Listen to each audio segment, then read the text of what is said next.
Welcome to the First Cut Podcast. I'm Rick Gehman, and this is your recap episode for this week's Sanderson Farms Championship. And joining me to break it all down, it's him. It's really him. It's Greg DuCharme. Greg, what's up, buddy? What's going on, Rick? How's everything going? Things are great. Yeah, how are things with you? I know you had a really exciting little week this week. It's been a busy week, splitting time between Sanderson Farms and the long drive. That's right. The PLDA long drive world championship. Yes, it has been exciting. We're going to talk about it all. It's been fun. Yeah, I can't wait to hear your thoughts from being there on site because it's pretty exciting stuff.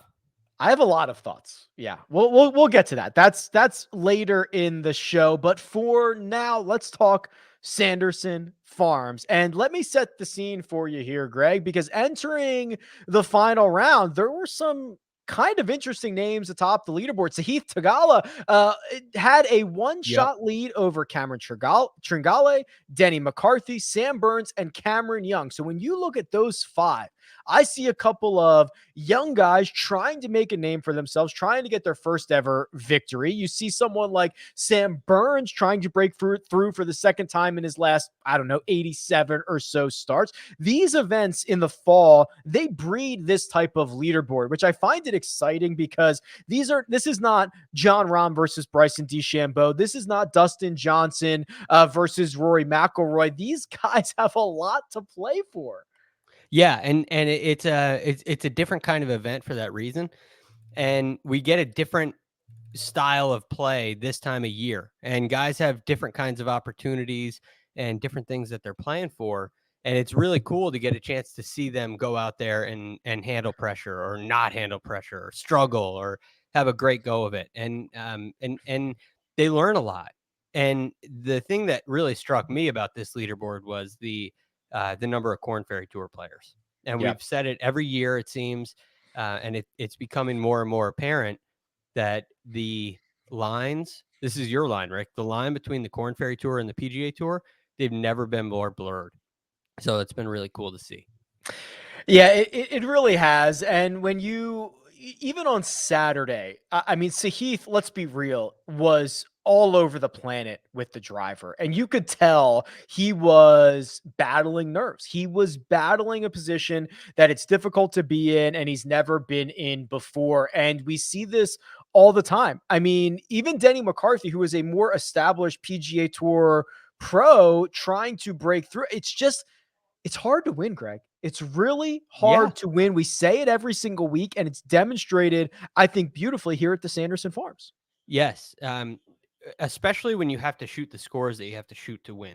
Yeah. Which is the thing. I mean, if you just look down this leaderboard, right, you got 67, 65, 68, 64, 66, 66, 68.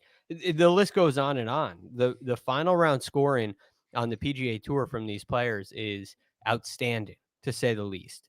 And it makes for really compelling events. It makes for really compelling tournaments. And it really, maybe the best aspect of all is it really tests these young guys. And it sees, can you go out there in all the pressure of a Sunday round on the PGA Tour, the real thing. You got your card, you've made it to the show, the thing you've dreamed of all the time. Now you have a chance. Can you seal the deal?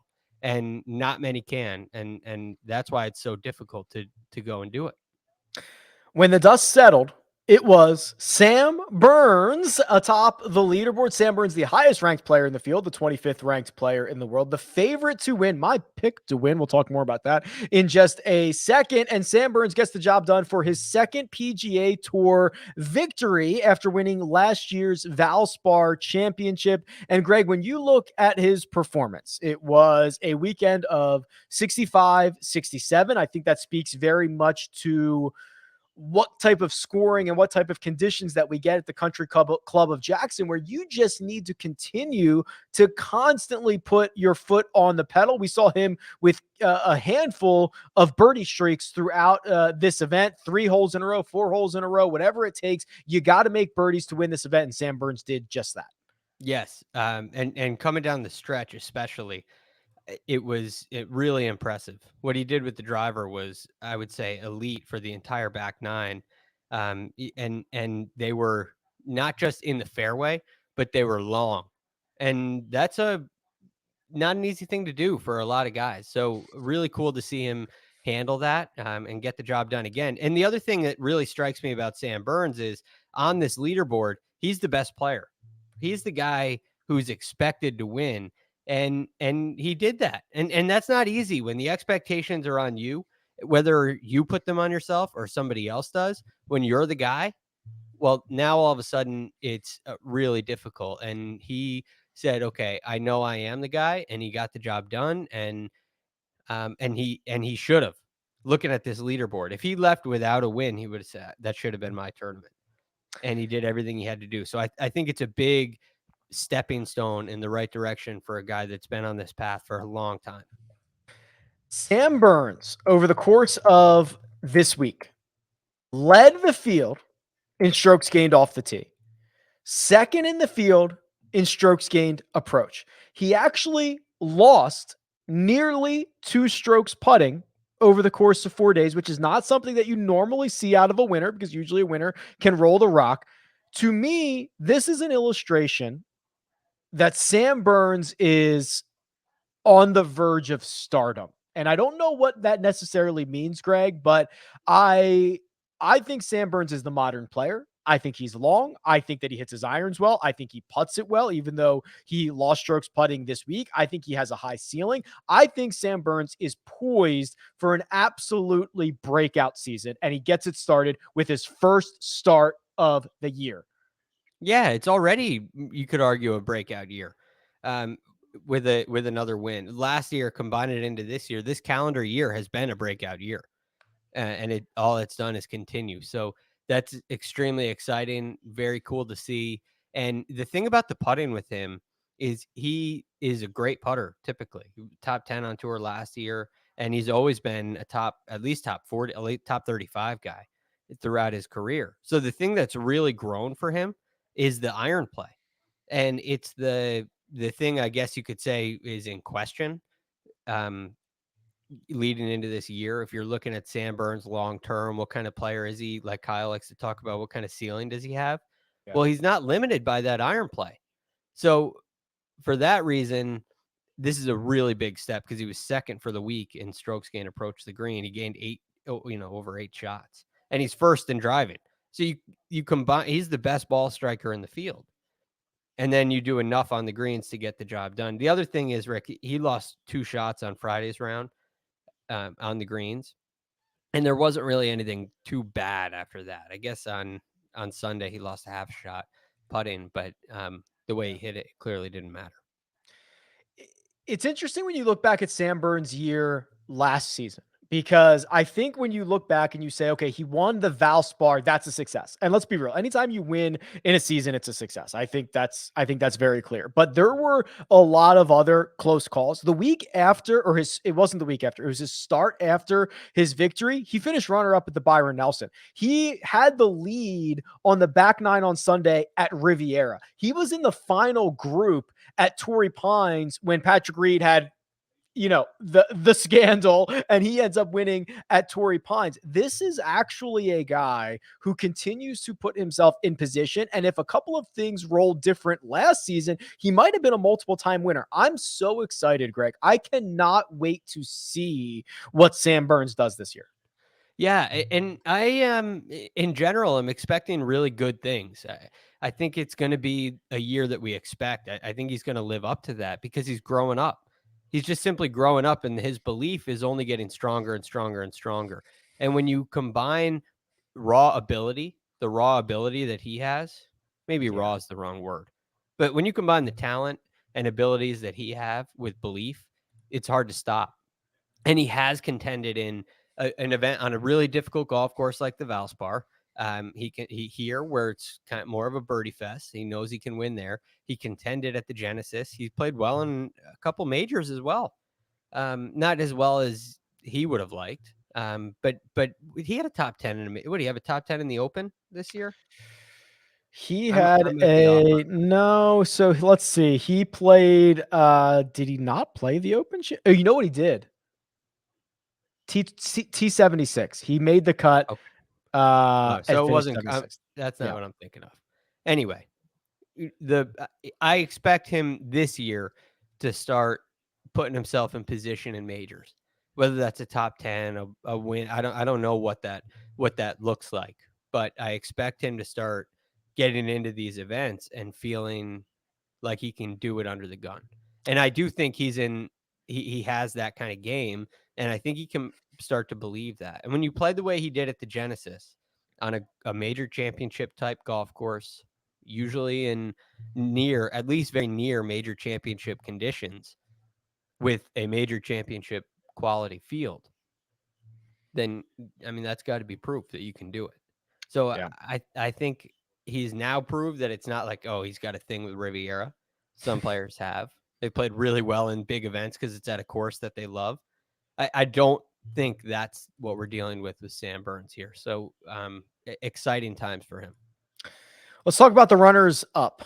Cameron Young and Nick Watney. Let's talk about Watney, who, it's a name that if you've been following golf, you recognize. I probably would not have realized that he is inside the top 50 of career earnings all time, because that is actually the exemption that he used, Greg. The one-time career earnings exemption that he used for this season. And, he had a 36-hole co-lead. He was trying to win his 5th career PGA Tour title, 9 years removed from his last, to go out and shoot a 65 on Sunday and finish in a tie for second. That's huge for him. It's a way to start this season off in a big way. Hopefully you keep this momentum rocking and rolling, and you get your card for next year, right? And you don't have to worry about any of these exemptions. Nick Watney played beautifully this week.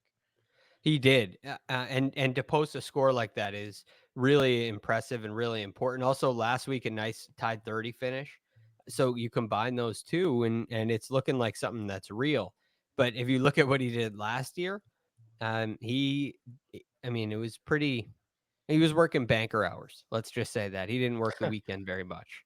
Okay, and the scores were pretty high. So it was not a great year for him. He missed 19 cuts. He only made 6. And there were a couple times where I thought we might be seeing a little resurgence of Nick Watney. I think that was actually the year. It might have been 2 years. I mean, yeah, maybe it was 2020, early 2020, end of 19 calendar year. And he finishes tied 10th at the Safeway, tied 28th at the Houston Open, tied 14th at the RSM. And I was thinking maybe there's a little bit of a comeback here, but after that, just a whole bunch of nothing for 2 straight years. So it's good to see him back in contention. Good to see him back in the mix. I like what I see out of these first 2 starts with the T30, a good round on Sunday, getting yourself a tied second finish. It's a big deal, and it can keep him. It can keep him relevant for a while. He's 40 years old, and he hits it far enough. He hits it plenty far to compete out there. So I don't think he's a guy who's in no man's land, but he's just got to do what he's got to keep doing what he's doing and make sure he's got status.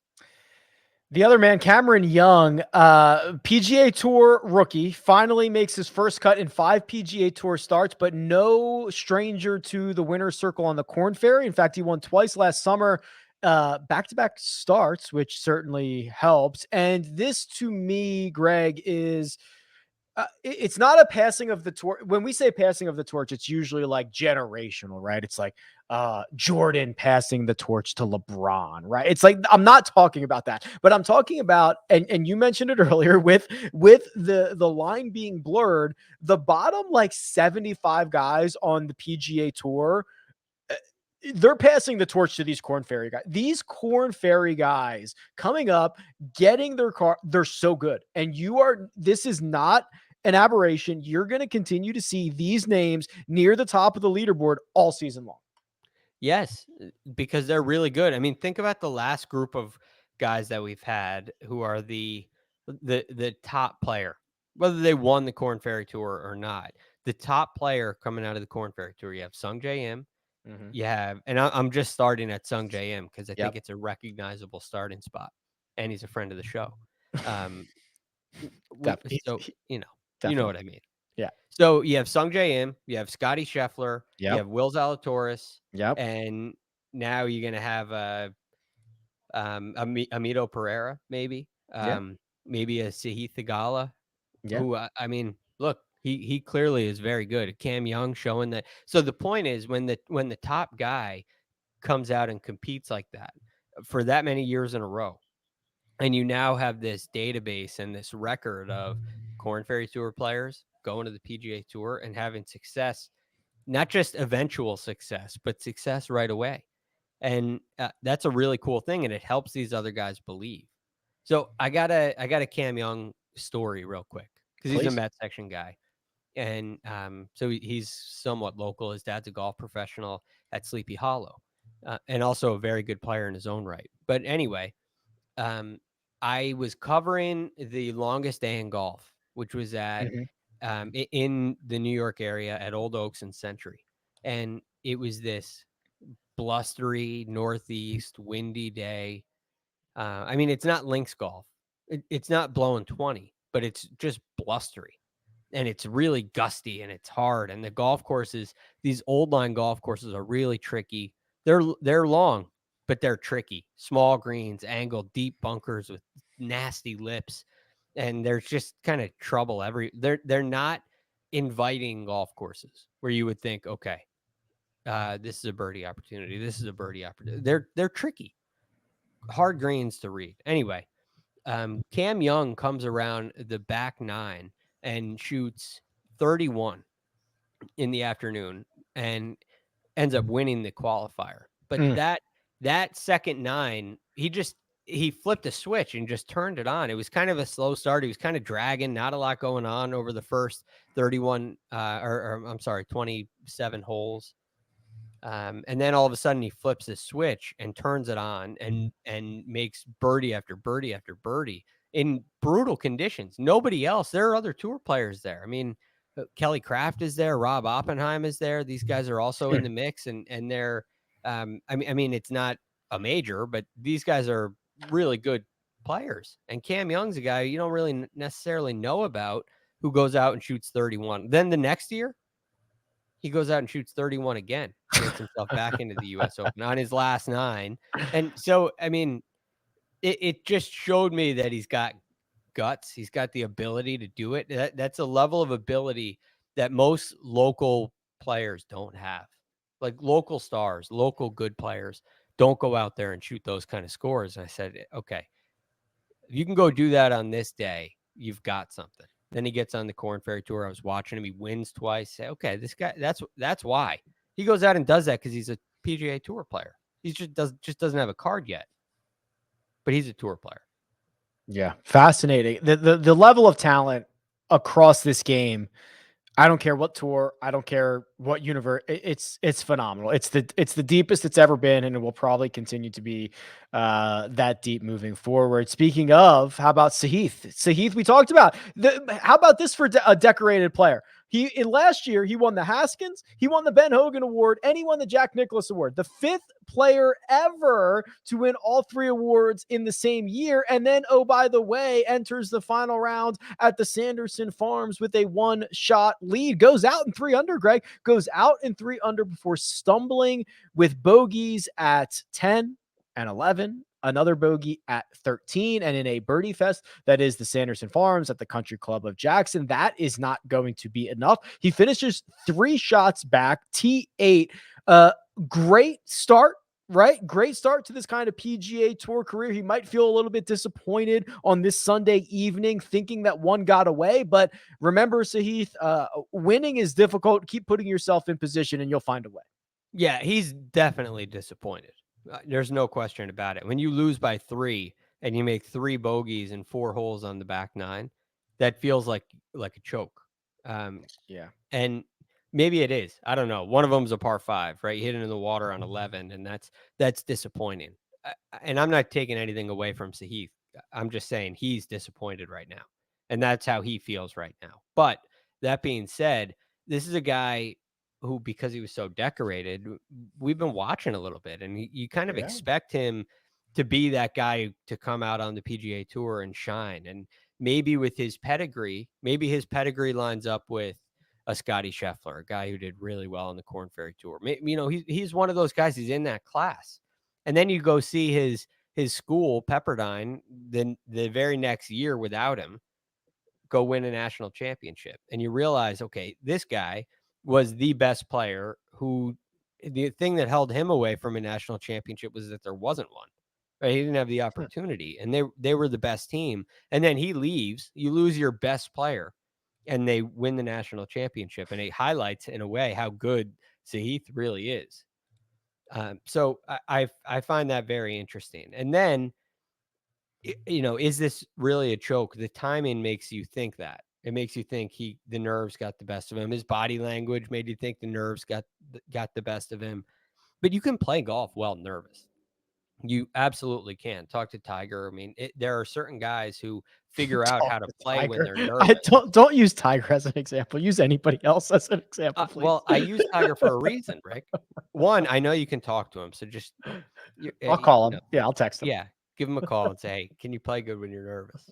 But he talks about all the time how nervous he would get on the first tee and how important it is to be nervous on the first tee. And the goal is not to learn how to get rid of your nerves. It's learn how to play when you're feeling nervous, feeling uncomfortable. How do you handle it? Not how do you get rid of it? How do you what strategies do you use to fuel that energy forward? And he probably knows how to do that and just didn't this time. The guy led 3 straight rounds on the PGA Tour. That's not easy to do. I don't care. I mean, and the law of averages would say he's going to have a bad round. It's so rare that somebody wins wire to wire out on tour. It's more likely than not that this is going to happen. And it's not necessarily because he's nervous or going to choke. It's the numbers. It's hard to win. And when you lead for 3 straight days, unless you're winning by 4 or something, it's really, really difficult to keep your foot on the pedal and play well coming in. You know the last guy to win wire to wire? Do you know the answer to this? I would guess Stewart Sink, Harbor Town. Ooh. Okay. So I love when I ask a question I don't know the answer to. So I'm looking it up. Nick Taylor definitely did it at Pebble Beach in 2020, and I thought that was the most recent, but I don't remember. We'll look into that to see if Stewart Sink did it, but I thought it was Nick Taylor, so we'll find out. But to your point, winning wire to wire is very, very hard to do. The FedEx Cup standings, and I know we are 2 events into this, so I know this is kind of silly to look at, but Sam Burns and Max Homa lead the way. Maverick McNeely, Nick Watney, Cameron Young, all that good stuff. I do think it is worth noting, Greg, and we are seeing this trend on the PGA Tour, especially with how many more events we are getting in this fall portion of the schedule, that these points are worth the same. The 500 for winning the Sanderson Farms is the same as the 500 you're going to get for winning at Pebble Beach, or the 500 you're going to get in Phoenix, or the 500 you're going to get at Valspar. You know, like we are seeing more players embrace this version of the fall schedule. We're going to see it next week at Shriners. There's some big names there as well. Like this is an important time of the year. Yes. And it's brilliant in its design with making the points all equal, because you're trying to get people to, this is why you go to FedEx Cup points rather than official money. You want to incentivize people to come out and play in your less than marquee events. Not that, and that doesn't take away anything from any of the events on the PGA Tour. It's just saying, hey, if you win on tour, you are deserving of this, because it's so hard to do. And I totally get it, because there are times where you can go play in a less than, a non-elevated event. Let's just say that. And it could be a weak field, but you could come down the stretch head to head with Jon Rahm. And so I've thought for a long time that field strength, maybe there's a way that field strength's adjusted based on the leaderboard, based on where the players rank in the world or in the FedEx Cup, where they end up on the final page of the leaderboard. Like, who did you beat in the whole event? That's one thing. But who did you beat on Sunday is another layer to this. And I think you'd find out that guys on Sunday are playing some pretty stiff competition, no matter what the event. So I totally get that, and it does make the fall it makes it so important, and it incentivizes guys to play. You'll see the top guys play 2 to 3, and that number's been rising, but 2 to 3 events in the fall for sure. Yeah, absolutely. Jacob did confirm Nick Taylor, the last wire to wire victory. I believe so. I'm just looking at the leaderboard from Harbortown. On Thursday at Harbortown, Cameron Smith shot a 62. Stuart Sink shot a 63. So he was Ah, one shot back. I believe he then led that's the right. rest of the way because he also shot another 63 on Friday, which is very, Right. very good golf. So I believe Yeah. that is the key. And most people, if you're questioning at home, wire to wire is technically you lead with no ties, Greg. Uh, I've been corrected on this over the years. If you tie for the lead at any point after any round, you did not go wire to wire After the round, after at the the round. end, right. Yes. That makes sense. I mean, the leader co-lead thing is always interesting. There's definitely a separation between those two. Um, so yeah, I totally understand. I love what Jacob says here. This is our monthly Jacob wire says to wire this is talk. our monthly wire to wire talk. It's because you know how this came up is because I thought DJ went wire to wire at the November Masters, but he didn't. He co-led after a couple of rounds. Now he was a co-leader after every single round, but he was not in the lead. So I will never Right. forget this, and I will bring it up every month. Yeah, and I don't mind that delineation, and I don't mind you bringing it up every month. I mean, if you bring it up every episode, that Might be you too might much. last 1 month with that. But yeah, so Sahith was leader. He was the solo leader after the first 3 rounds. And that's a lot of pressure. That's my point. And it's very likely that that happens. So unless you can build that really big lead, if you're leading by 1 after every round, there's just a likelihood that you're going to play a bad round. It's very likely going to happen. So most of the time when you see a true wire to wire win, like Nick Taylor, it's a little bit of a runaway. There's Yeah. a couple of, or even the way Stuart Sink played at Harbortown. I know he didn't lead after Thursday, but he shot Yeah. 63 in the first round. It's very, and I think it was a Friday morning that he went out and shot 63 the second one. So he was on top of the leaderboard what felt like all week. And very early on, he gets back on top. So yeah, I understand where you're coming from, but that was my whole point there with Sahith is it, it it's not it's not the end of the world for him. It's a learning curve, and he'll be able to right the ship. Sahith, you're going to be just fine. Keep going out there and playing some golf. You'll be just fine. Here's what we have to do.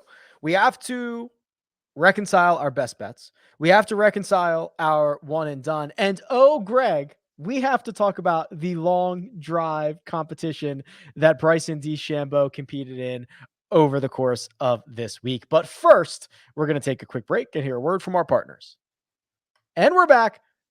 Bryson DeChambeau goes to the PLDA Pro Long Drivers Association World Championship, where some of the longest hitters in the world, Kyle Berkshire, Justin James, Martin Borgmeyer, all show up. And he does pretty good, Greg. Sixth, makes it to the final 8.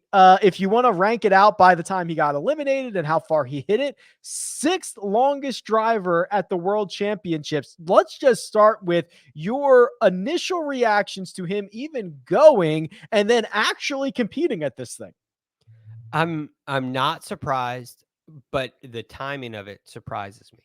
The fact that it's the week after the Ryder Cup is a little surprising to me. He's in the gym training during the Ryder Cup. Now, I do think that's oversold a little bit. The fact that he was preparing for this leading up to the Ryder Cup, like it's a huge deal.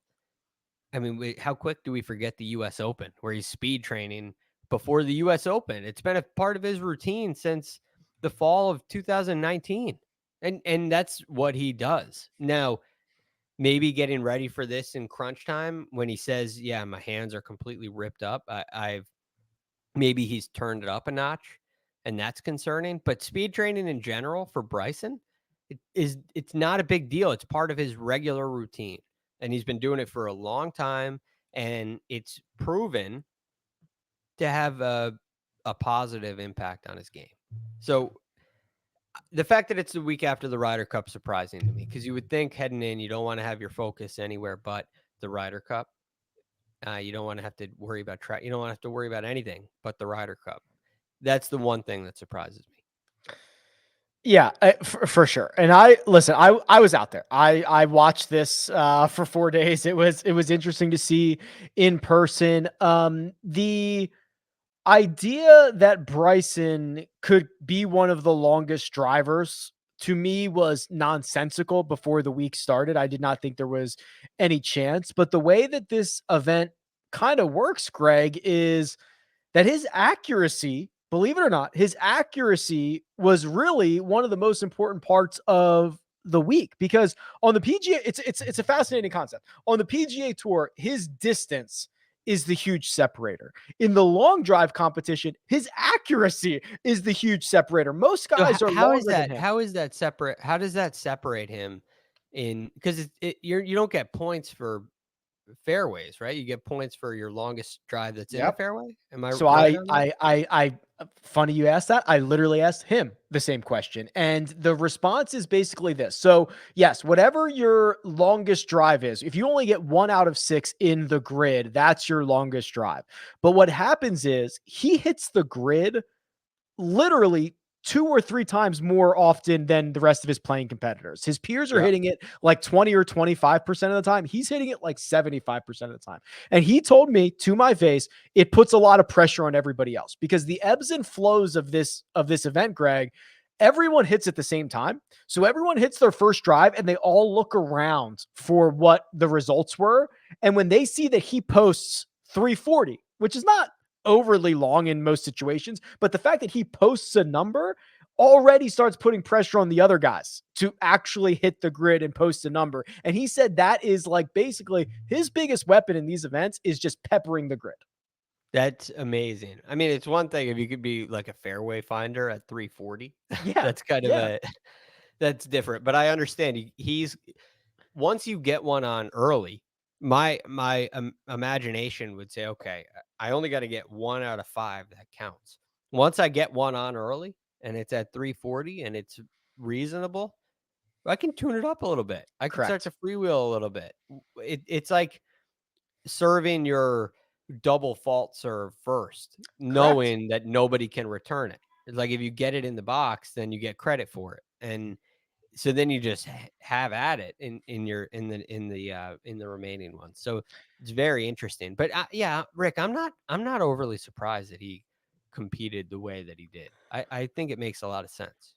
There are actually some guys who take 2 drivers with them, and one is like their play driver, and they try to put one in the grid, and then when they do, they whip out the big boy and they just absolutely cut it loose. So there's a little bit of strategy involved. And I know the next question is generally around Bryson. Bryson is extremely polarizing. Let's be clear, Greg. A lot of people have picked a side on Bryson, and I think the last week or 10 days for him has been pretty good. Would you say that there has been a positive takeaway from the Ryder Cup, right? He gets 2.5 points. He's kind of, I'm not going to call him Captain America, but he goes out and drives the green on number 1 on Sunday against Sergio Garcia. He rolls the putt in. He was, I think, very positively viewed during the Ryder Cup. Would you agree? Yeah. Oh, absolutely. He looks like the good guy in this coming out of the Ryder Cup, without question.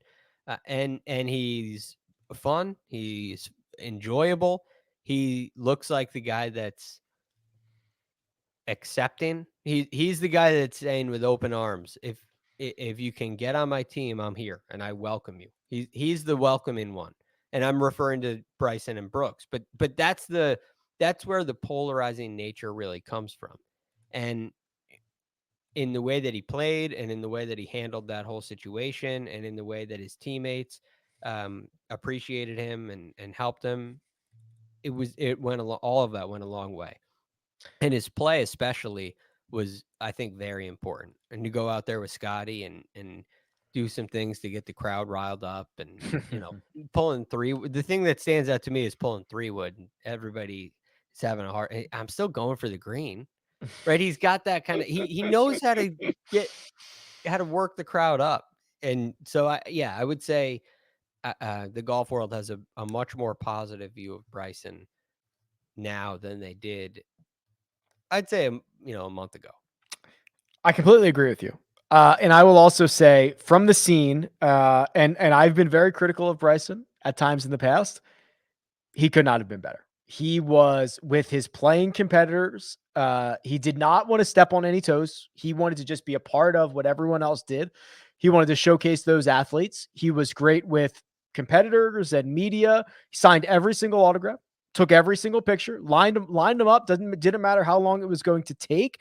I'm hoping that this quote unquote new Bryson, Greg, can last for a little while. It was nice to see. I'll be frank. Look, the thing that I admire about Bryson is he is not afraid to be Bryson at all. Definitely true.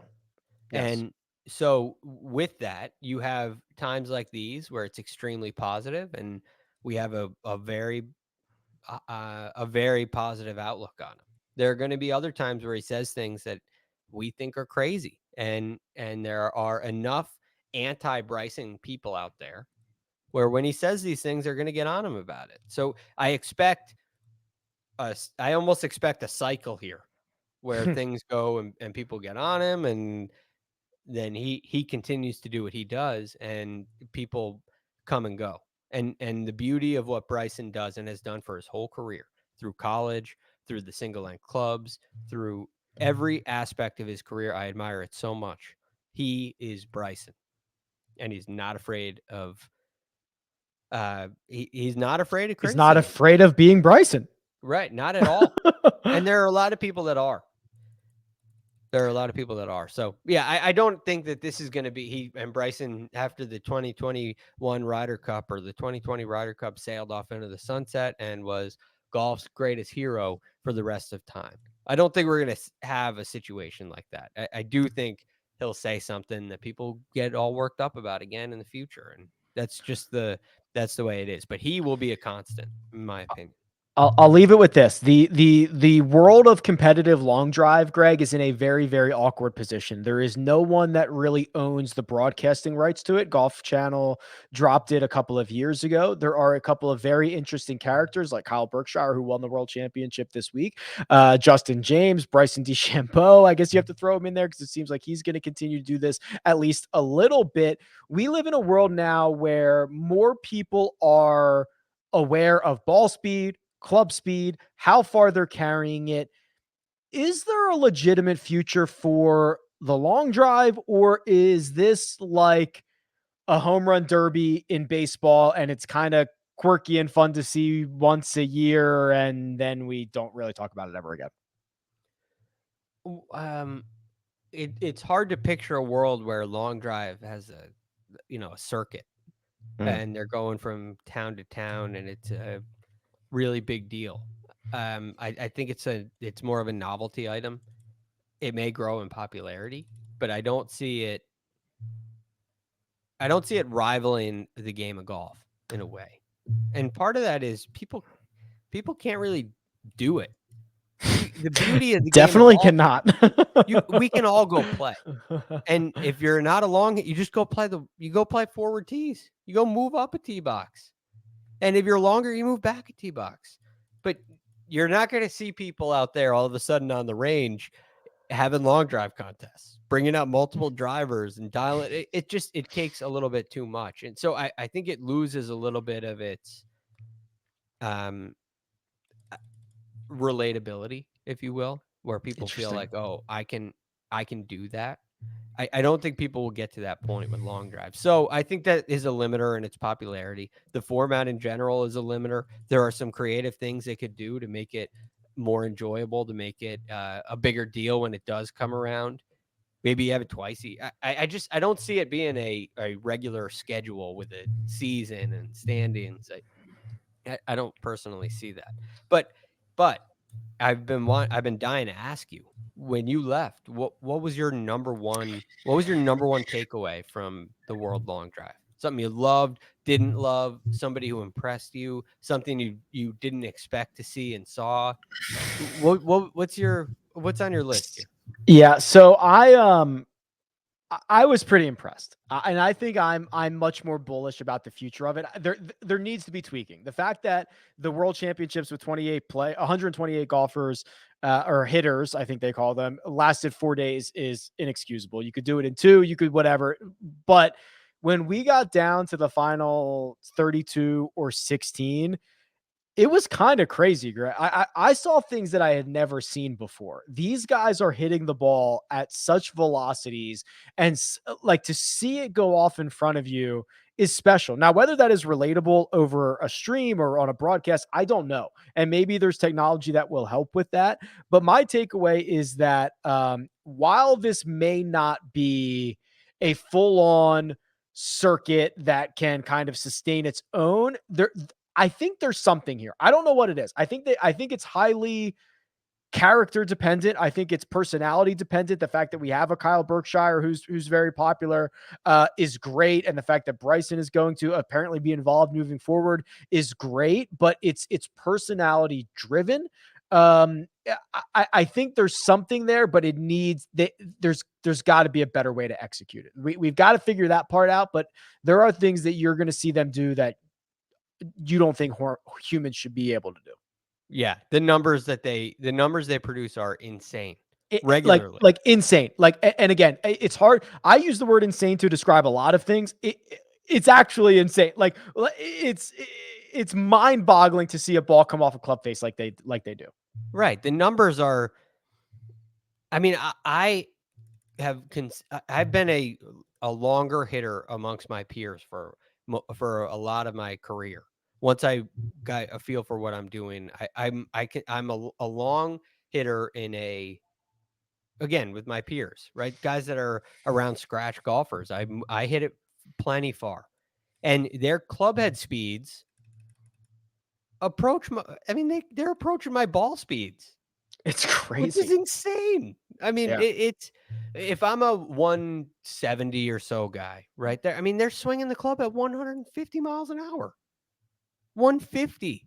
There are very, very, very, very good players I know who can shoot under par at the blink of an eye on a championship golf course, whose ball speed is 150, and their club head speeds are 150. I know it's a different game. I know they're training for it specifically, and that's all that they care about. I know, but still, we've all stood there on a driving range with a golf club and a ball in our hands. You're not getting close to that. No, it's amazing. Yeah. So it was fun. I'm interested to see how it goes. Bryson seems to be willing to be involved moving forward, which I think will help, but we shall see. Let's put a cap on our best bets and our one and done. So we got 3 official best bets from last week for myself, Kyle, and Coach, who were on the Tuesday Megapod. Myself and Coach, we lost. I had Sung Jae Im finishing inside the top 20, which he finished 31st. Was well inside that number for the first 2 rounds, unfortunately. And then Coach had Will Zalatoris beating Sung Jae Im, in which Zalatoris faltered on the weekend, 71-73. He dropped to -5 and finished T42. So Sung Jae beat him there. Kyle Porter did get his best bet correct. That was Mito Pereira over Sebastian Munoz and Cameron Davis. Hold on one second. Yeah, this is right. Okay, my bad. Zalatoris did beat Sung Jae. Zalatoris finished T14. Sung Jae finished T31. So Coach and Kyle win. I lose, Greg. That is the There you go. Thank you. There you go. Sorry about that. Yep. No worries. And a push for me. So there you go. And a push for you. What was your best bet? No bet. I didn't Push. have one this week. Yeah, I didn't get one in, so push. Even split. Yeah, we had to do the Tuesday show hey, a little bit early. That's my fault. Rick, you know what? If you've ever read the Man in the Arena quote, this is exactly what it is. If you don't have the courage to go out there and get in the arena and play, well, that's your loss, right? So I can't judge. But hey, good plan. Best bets, they're tough. It's tough to choose one. It's tough to hit on one bet in the game of golf. I always feel like if you took football and you said, okay, one game this week, I got to get one game right, and I don't care what the odds are. I feel like you could do it. Maybe that's crazy. Maybe that's wrong. But in golf, it's just brutally hard. It's brutally hard. One and done picks. Let's see. We had a couple of us get $0. Oh, thank you, Jacob. Okay, so here we go. Zeros. Kyle got 0 from Keegan Bradley. Missed the cut. He gone. Coach got 0 from Sebastian Munoz. Cut. He gone. Greg, you also had the former Sanderson Farms champion, Sebastian Munoz. $0, sir. Yeah. Unfortunate. Yeah, he's a risky kind of a pick. He's really risky. So I assume that risk when you assume that when you play here. Now, the hard thing about this for me is that that I missed the cut last week. So at the start of the year, I'm at $0 right now through 2 events. Mm-hmm. Now, the idea with going with Sebastian Munoz is it's a long season, and I'm not picking based on what I did last week. I'm not going to get myself in a situation where I choose someone that I want to use later on to try to catch up now. Yeah, don't I'm press in week 2. You don't press in week 2. Yeah. So I took a risk that I think is a calculated risk. I think this is a great venue for Sebastian Munoz. Obviously. And yeah. And so I thought he had a good chance of performing well. My confidence level wasn't extremely high, but I thought there was a chance for a really good week, and I don't feel like I lost out on a whole lot. So, I mean, yeah, I'm almost $1 million behind Mark, but I'm going to have, it looks like another major win season to get myself back in the mix. Did you ever notice that Sebastian Munoz wears a rain glove all the time? You ever notice that? Do you know why that is? I did. Well, I don't know why he does. One, they last a long time. Rain gloves last a little bit longer because the tack is different. The leather, which I prefer, can wear out a little quicker depending on what it is and how often you play and how much your hands sweat. If your hands sweat a lot, a rain glove can be really effective. That's why Sebastian Munoz wears one. Very sweaty hands. Is it really? Yeah. There you go. I mean, your grip, rain gloves in the rain are. Have you ever worn them, Rick? So I'm blessed that I do not play a lot of golf in the rain, Greg, from where I live. But however, I have, so I always have a pair of both. I have both of them, right hand and left hand, in my bag, waiting for the moment. And I have swung with them, but like not all the time. But I've put on both of them and I've swung around. Yeah, it's if going with both, if it's a monsoon, it's great. And it's highly recommended. If it's just raining, then sometimes you can get away with just one. Like if it's just, it's just a little wet and it's a pain to keep your glove hand dry. It's a pain to keep your typical glove dry. But the rain glove changes your confidence level dramatically. And it makes playing in the rain a lot easier, quite frankly. So I'm a huge proponent of rain gloves, and I don't even mind them in regular play. Especially if you're a guy with really sweaty hands. Greg recommends wearing rain gloves. I recommend not playing in the rain if you can avoid it. See, I'm what they call a mutter, Rick. I'll play if I have a chance to play. Only lightning will hold me up. I only play in Las Vegas and Southern California, so I do not see a lot of rain. Yeah, so, there you go. There you go. Let's see.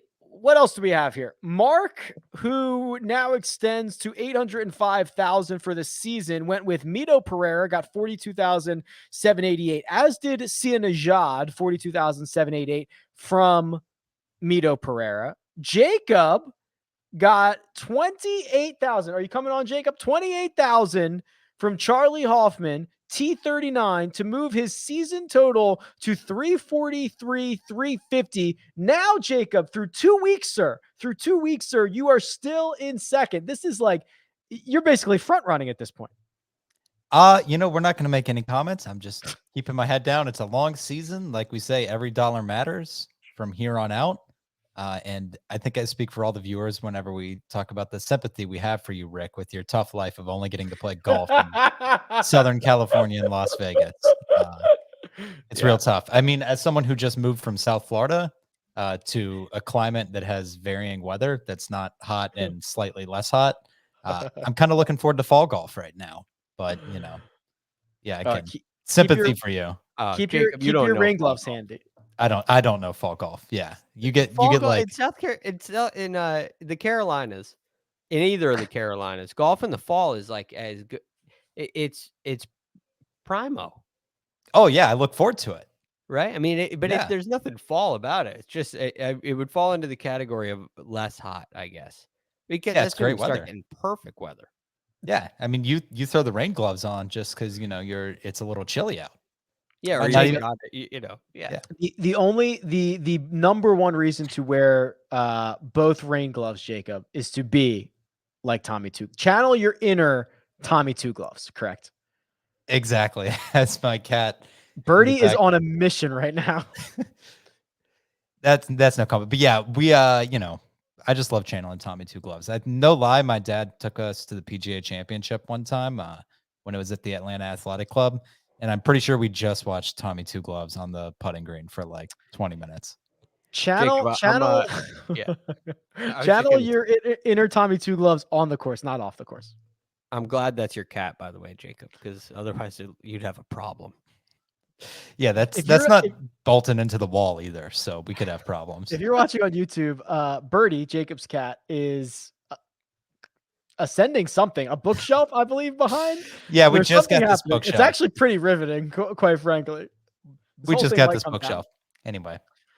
Anyway, $28,000 from Charlie Hoffman for producer Jacob. There's someone else who won. Oh, that's me. I won the week. $162,750 from HV3 Harold Varner III. I moved to third place for the season, and I guess I'm happy, Greg. I picked Sam, like in our picks to win. I picked Sam Burns, which maybe I just should have played him in the one and done. But I like him a lot, so maybe I was going to save him. I know the hard thing. That's the hard thing about early in the season. Are you that sure? For instance, Mito Pereira. I'm not calling out Mark here. He was another guy on my kind of watch list, and I feel like Mito might have an explosion year, and so I felt like it was too early, even though he was coming off a great week, to play him. Sam Burns, is he going to turn into a guy that's a contender in a major? Is he going to be a guy that you're thinking about for the players? So I totally understand where you're coming from, but at the same time, how many times is he really going to win? So this is the battle that you got to play. If he doesn't win before at the beginning of the week, if he comes in, tied 28th, what kind of money are you going to get? So it's risky. That's the beauty of this game. Now begins, Greg, the infamous Las Vegas swing. 2 weeks. Yes. Shriners, CJ Cup.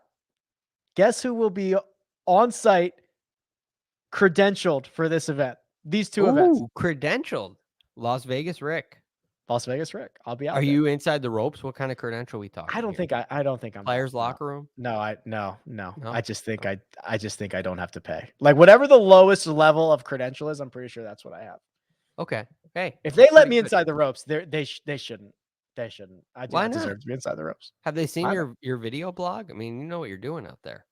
Yeah, you're right. I could probably just tag in for some of these guys and hit some shots if they need me to.